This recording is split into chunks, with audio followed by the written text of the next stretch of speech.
Et Loïc, regarde ce que j'ai.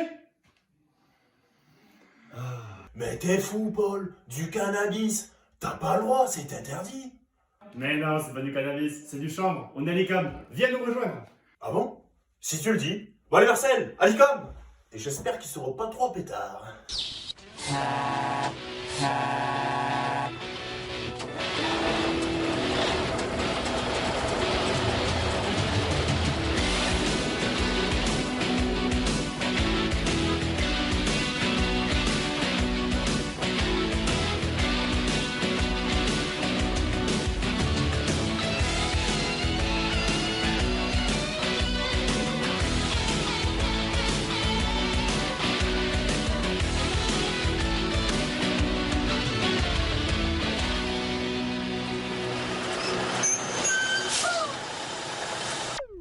Disait Paul, le chanvre et le cannabis sont deux choses différentes. Cependant, regardez. Voici une plante de cannabis, là une plante de chanvre. Les deux sont les mêmes. Cependant, ils n'ont pas les mêmes propriétés. Mais dis-moi, Colline, qu'est-ce qu'on va en faire de ce chanvre? Bien Loïc, c'est très simple. Grâce aux fibres que contiennent les tiges du plant de chanvre, on va pouvoir les filer et en faire un beau tissu.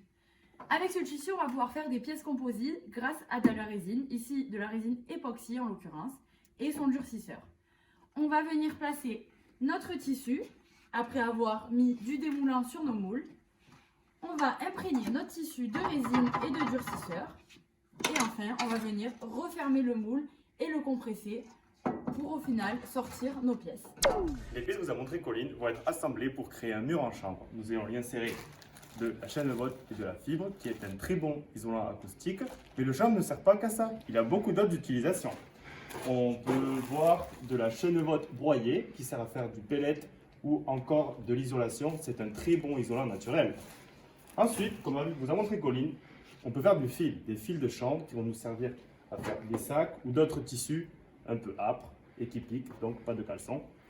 Et encore, pour finir, des pièces composites de plus ou moins grande taille, comme la coque de ce bateau et la voile, pour un voilier télédirigé. Hop. L'application va même jusqu'à des gourdes totalement compostables et des habits très classe. Ah, ça m'a donné envie de fumer un pétard tout ça.